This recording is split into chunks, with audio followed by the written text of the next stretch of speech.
Assalamualaikum warahmatullahi wabarakatuh. Salam sejahtera bagi kita semua. Kembali lagi bersama saya, Sokifatu Soleka, kelahiran Demak 5 Februari 1988. Saya lulusan dari S1 PG PAUD Universitas IFET Semarang. Masuk pada tahun 2018 dan lulus pada tahun 2020. Saya bekerja di KBR Hidayah. Pada kesempatan kali ini saya akan memaparkan materi perencanaan pembelajaran. Apa sih tujuannya? Supaya kita memahami, mampu menyusun, dan dapat membuat rencana pelaksanaan pembelajaran, yaitu ada PROSEM, RPPM, dan RPPH. Apa sih pengertiannya? RPP itu siapa yang membuatnya? Kapan RPP itu dibuat? Mengapa RPP itu dibuat dan bagaimana cara membuatnya? Nanti kita akan belajar bersama ya teman-teman ya. Nah, sebelum masuk ke perencanaan pembelajaran, kita harus mengetahui dulu karakteristik lembaga. Kita harus perhatikan usia anak, sosial budaya yang ada di lingkungan sekitar lembaga, perhatikan kebutuhan individual anak, minat dan bakatnya ya teman-teman ya. Selain itu, kita juga harus mampu memahami STPPA yang ada di Standar Nasional Permendikbud nomor 137 tahun 2014. Kita juga harus memahami KD, kompetensi dasar, harus memahami bagaimana cara menstimulasi atau pembelajaran sebagai muatan untuk pengayaan pengalaman anak ya teman-teman ya. Selain itu, kita juga harus membaca dan memahami Permendikbud 146 tahun 2014 ya. Nah, ini ada kompetensi inti. Apa sih kompetensi inti itu? Kompetensi inti PAUD merupakan gambaran pencapaian standar tingkat pencapaian perkembangan anak pada akhir layanan PAUD di usia 6 tahun. Nah, ini teman-teman ada KI 1, KI 2, dan KI 3, serta KI 4.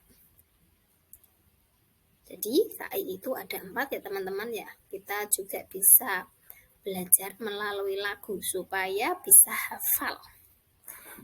Nada lagunya yaitu Sholatullah. Kompetensi inti ya. KI 1 spiritual, KI 2 sikap sosial, KI 3 pengetahuan, KI 4 keterampilan. Untuk KD itu ada berapa? Untuk KD ada 46. Kita juga bisa hafalkan melalui lagu di sini ya. KI 1 2 rumusan, KI 2 14 rumusan, KI 3 15 rumusan, KI 4 juga 15. Jumlah KD ada 46. Jadi nanti untuk KD ini 46 KD harus dan wajib kita masukkan ke dalam satu semester ya, di program semesternya. Untuk kompetensi dasar dibagi menjadi 4 kelompok, yaitu ada apa saja? Kompetensi dasar sikap spiritual dalam rangka menjabarkan KI 1. Kompetensi dasar sikap sosial menjabarkan KI 2. Kompetensi dasar pengetahuan menjabarkan KI 3. Kompetensi dasar keterampilan dalam rangka menjabarkan KI 4. Untuk kompetensi dasar merupakan tingkat kemampuan dalam konteks muatan pembelajaran, tema pembelajaran, dan pengalaman pembelajar yang mengacu pada kompetensi inti. Maksud kompetensi dasar dalam konteks dimaksud adalah kemampuan-kemampuan yang memungkinkan secara operasional dapat dicapai melalui muatan atau materi pembelajaran sesuai dengan tema pembelajaran yang telah ditetapkan. Nah, ini ada kompetensi inti dan kompetensi dasar. Tadi sudah dijabarkan dan dijelaskan ya. Untuk KI 1 itu ada 2 KD, KI 2 ada 14 KD, KI 3 ada 15 KD, dan KI 4 ada 15 KD. Sebelum kita lanjut ke penyusunan PROSEM, RPPM, dan RPPH, kita harus tahu dulu prinsip pengembangan tema. Apa saja ya?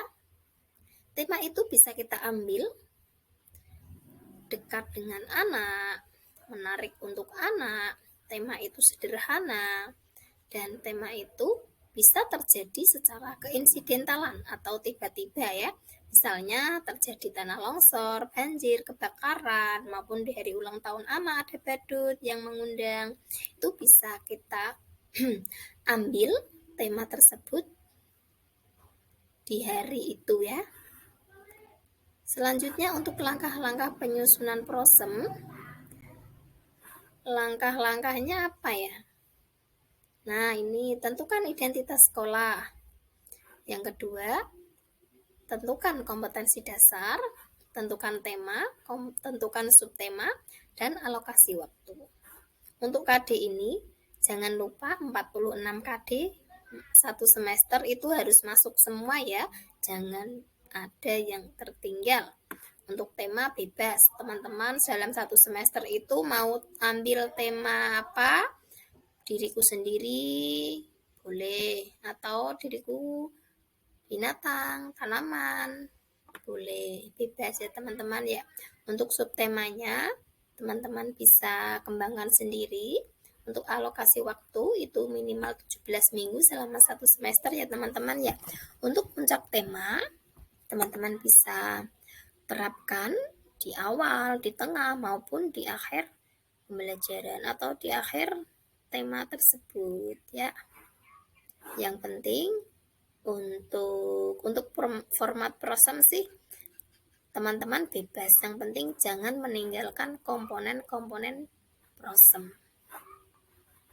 Ada identitas sekolah, KD, tema, subtema, dan alokasi waktu serta puncak tema ya.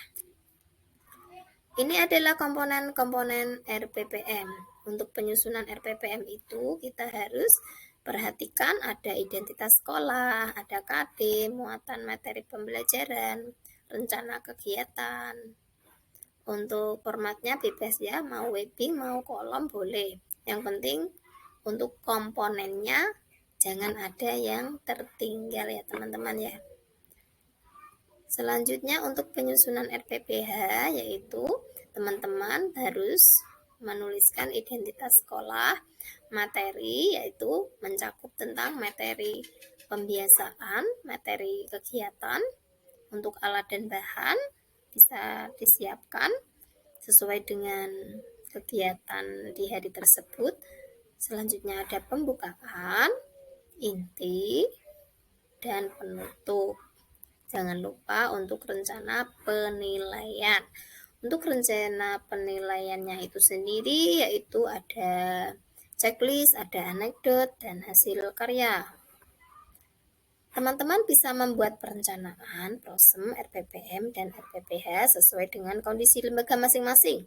Yang terpenting, jangan sampai teman-teman lupa menentukan komponen-komponennya ya. Tadi apa saja untuk komponen prosem? Untuk komponen prosem yaitu ada identitas sekolah, ada KD, ada tema dan subtema, ada alokasi waktu.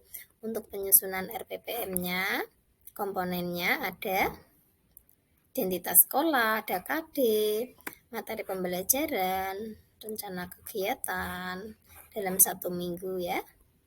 Selanjutnya ada RPPH, menentukan identitas sekolah, ada materi, alat dan bahan, kegiatan pembukaan, kegiatan inti, kegiatan penutup, dan rencana penilaian ya teman-teman ya. Itu teman-teman, semoga teman-teman tetap semangat, kerja keras dan ikhlas, serta tuntas. Demikian materi yang dapat saya sampaikan. Terima kasih. Wassalamualaikum warahmatullahi wabarakatuh.